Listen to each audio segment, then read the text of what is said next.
This is how you make a meal in under an hour that comes out perfect.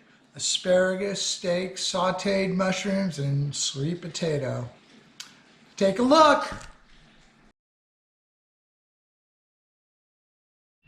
Okay, so the first thing we gotta do is get our sweet potatoes going because they take the longest. So I've already washed these sweet potatoes off. Use a little green scrubby, it works out really good. And then we take this potato, we take a little vegetable oil. Vegetable oil just seems to work best when we do it. We're just gonna coat our sweet potato, get it coated, if it'll coat. This thing doesn't ever wanna open. There, oh, now it's too much, great. All right, so then, once you wrap it in this foil like this, it's gonna spread out. So you don't even really have to spread it out. It just kind of coagulates through, looks great. All right, so now we have to start our mushrooms. We're gonna make some sauteed mushrooms and onions to go with our steak tonight. So we're gonna take a whole stick of butter. Lots of butter, butter is good. We like butter. We're gonna turn that on. And I'm using my Le Creuset pan for this because it's gonna simmer for a long time. And now I've got butter all over my hands. So we'll turn that off. And then I've already cut up onions. It's about this size of an onion.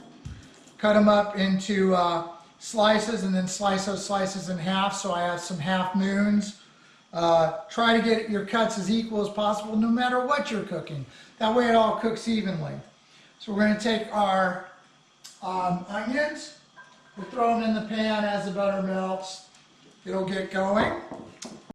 Okay, now that our butter's melting and our onions are going, we're going to kind of saute those around a little bit. The next thing we're going to do is we're going to put salt on it. Get a little salt going with this. Not too much, a few turns just to get a little flavor going. Once this gets, we start seeing these get a little opaque, we're going to throw in a little bit of our beef base. The onions, they're looking pretty close to being where they need to be. A few more minutes. I'm going to reach over here and we need to grab our mushrooms. Now I rinse these off because, well, mushrooms are grown in things that maybe we don't want to eat. So we're going to do that. I've got this this little concentrate here. I'm going to throw just a little bit in there. You see, I just to get a little bit of color, you can already smell it. That's why we didn't add too much salt in there.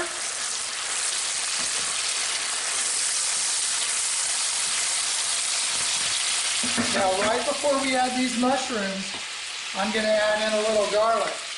And because I'm so precise in how I measure things, I'm going to take the edge of this knife. That's about half a teaspoon, that'll work. Don't want to put your garlic in too early because when you do, it turns bitter and nobody wants bitter mushrooms. So we're going to put those in. And we're going to try to toss these all around. Get a little coating with the beef base. You can smell the garlic, it smells delicious, the way garlic should. And once we get these going, I may add in just a little bit of water, just to add a little bit of broth to this. As we can see, that's a lot of butter, and we're going to add a little bit more of this base. A little squirt will do ya. And then what I think I'm going to do is get a cup of water. So I'll reach into the magic drawer of stuff. And we get us a cup of water. This is 2/3 of a cup, so it's not a full cup. But that way we can put that there. Now,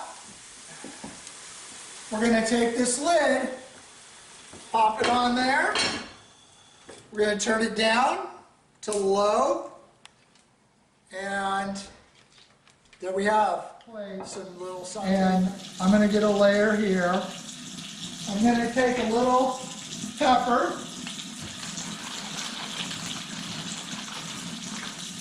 And I'm going to take about 3 turns of salt. I got to turn that water off. It's pretty bad. That was about 4, I guess. I can't count. But hey, nobody's counting, right? Okay, so remember the idea of me talking to you, showing you these things, so you can cook gourmet food in the microwave. So we're going to take this little salt, maybe a little pepper on the second layer of asparagus. We're going to take some more of this lemon juice. Lemon juice doesn't really hurt, so you can put as much on as you like. I started doing this about, I don't know, 8 or 9 years ago. And I tried it and I was like, wow, this really comes out good. And I couldn't really kind of understand why. And then I thought, I guess because when you make a hollandaise sauce, all it is fat with some lemon juice in it. And guess what? Olive oil is fat and it's got some lemon juice in it. So it's faux hollandaise.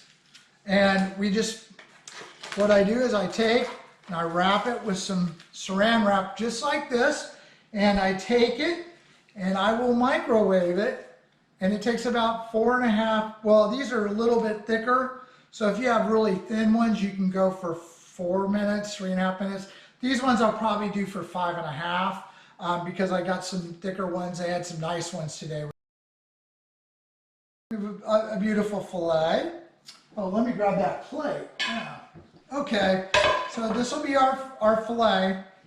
We have a New York strip. I just like to eat the fat off the side. I really don't care about the meat. It's really good. I got a couple of ribeyes because the ribeyes were on sale.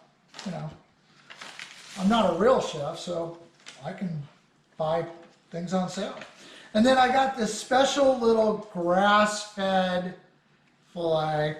Now, the people at the grocery store do not like me when I come in to get my grass-fed fillets. This is for my wife because she prefers those. So the issue is that I go through every one of them and I ruin the whole case to find the exact perfect one I want.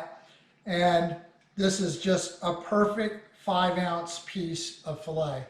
Looks really good. Steaks, it's important, and I've already had these out for a few minutes. It's really important to get your meat out 30 minutes beforehand. People really look at me weird when I do it with chicken, and I do. But as long as you cook the chicken all the way, you're not going to get sick. And what's really cool about it is it comes out perfect and juicy. And most people have dried chicken. We'll do chicken in another video, but we're doing steak tonight. So, for steaks, when you season, when you have a really thick piece, you have to put on more salt. When you have a thinner piece, you put on it's the same amount of salt, but because of the thickness of the steak, you don't have to cover it as much. You just get a little bit lighter coating on the thicker pieces. And we want to make this filet a little thicker. I don't know why it's falling down on me. So we'll do a little there. So we're going to get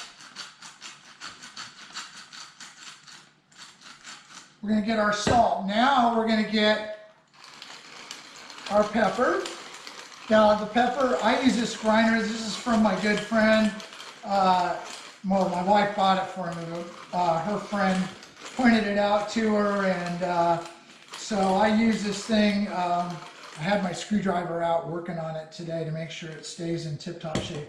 Now, once I do that, I'm going to use avocado oil. Now, I use avocado oil because it's got a higher flash point than an olive oil. I used to use olive oil all the time, but I started using avocado oil, and the flash point being higher, I can cook the steak at a higher temperature without it getting that. You can kind of taste a little burnt flavor from the olive oil. This doesn't have that. So what I'm going to do is I'm going to drizzle it over the top, and I'm not going to coat it, and I'm going to show you why in just a second. But I'm just going to put some drizzles around here. Now when I do that, what happens is I can take this steak, and when I flip it over on the plate to season the other side, that oil spreads out evenly across. So I've got an even coating now. When I do this side, I'll flip them back over again before I go start the grill and get it going. But anyways, so salt and pepper is the only way. Now, if I'm doing skirt steak, which will be a video sometime soon, I make a marinade for that, and that's Mackie, my son's favorite. So that'll be the Mac Attack meal that we have. So now we're going to go ahead and do our other bit, and we're going to get those going. And I'm going to finish these off, and you guys can go crack a beer or open a bottle of wine. So we got my wonderful grill. Don't believe it when they tell you that it's just as good as the Weber. It ain't. But it's my grill right now, and I'm going to wait until it explodes before I get rid of it. So I've got this grill really hot. It says 2,000 degrees on it, which isn't true, but we'll get all the whatever I grilled last. I think I grilled chicken last, so we got to get all that leftovers off. It's really hot. Everybody should know their grill. I mean, if you don't know your grill, I don't even know what you're doing. But I know my grill, and the hot spot on this grill is right here, and then it's here, and then it's here, and these are the cooler spots. So, because I have some different thicknesses of steaks, I'm going to take and I'm going to put this filet that's really thick, and I'm going to put it on the hottest spot, just like that. We just let it start searing. Then we're going to take this filet and we'll place it here. We're going to take this strip, which is definitely the thickest, and we're going to put it right in the hottest spot. These two ribeyes I'm going to put up in the front. You notice I'm putting them all at an angle, right? There's a reason. It's an old trick. And we're going to... Okay, so here we go. We've got our steaks on. You notice there's different ways I'm going to grill. When I cook steaks, I really just want to sear the outside because we like our steaks still mooing. So I'm just going to keep it on high, and we're going to let it just sear the outside, and we'll go as long as we can without overcooking them. The ribeyes always tend to get a little more done, but all that good fat in a ribeye is okay with us. So, you know, when I pull at the steak, it doesn't break away from the grill, and that means it's not ready to flip yet or turn. We're going to go, now this strip is, because it pulls right away. Now I'm going to flip it 90 degrees. That's going to put beautiful diamonds on it. It just makes you look like a faux chef. So that's what we're trying to do. All right, got our plate clean. Look at our diamonds. They're so beautiful.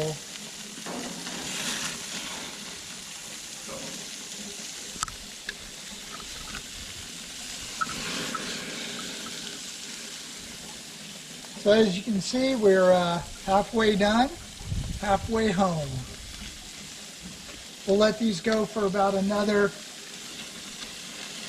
4 minutes or so. See, we got a little flame up over here.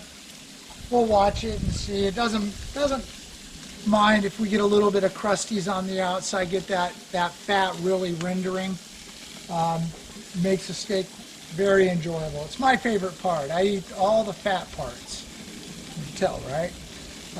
So we're going to do that, and we're starting to get flamed out, which is good.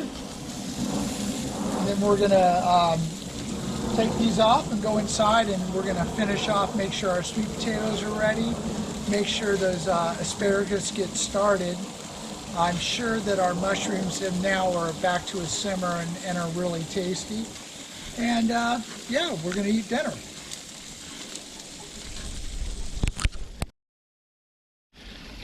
See what I mean? We're flaming here. We're on fire. Fire. Look at that. These are looking great though. Actually, woo! We're going to move that ribeye back there and get a little crusty on there. These three are about done. But I want a little crust on the outside. I want to burn up a little bit of this fat.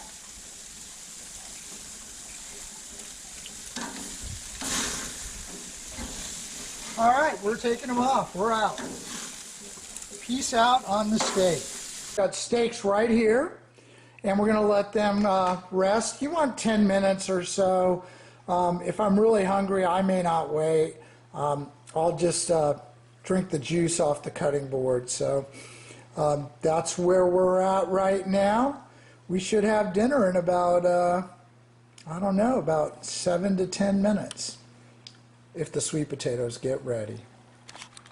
We're going to take a look, see?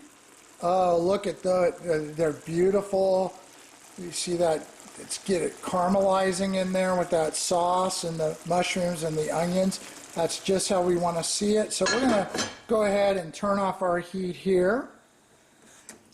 We're going to let them sit because we're getting down to crunch time. And then we're going to look in the oven. Oh, our potatoes, they need a little help. They're not going as quick. So,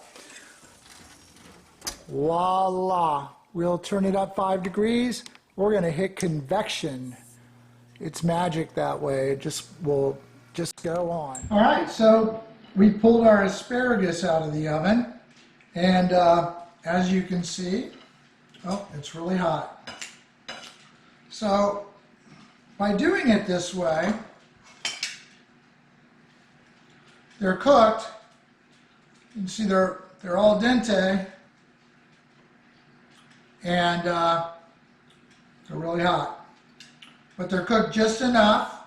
They're not, they're not limp.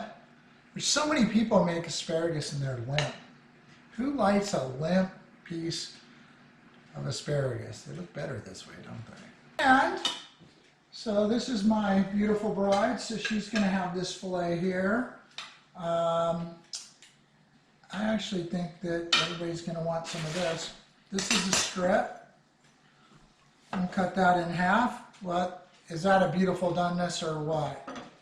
Super medium rare. That'll be for me.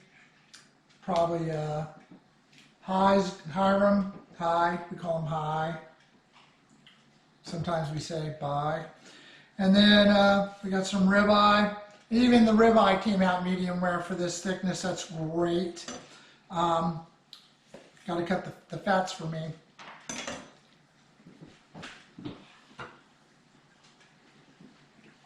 Remember, I'm a faux chef, so I can do whatever I want.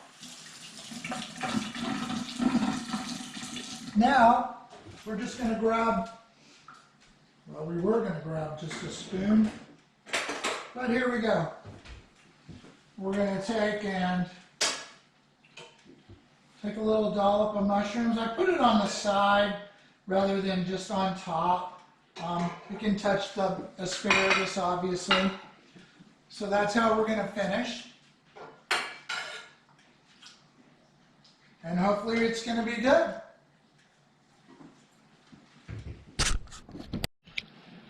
This is how you make a meal in under an hour that comes out perfect. Asparagus, steak, sauteed mushrooms, and sweet potato.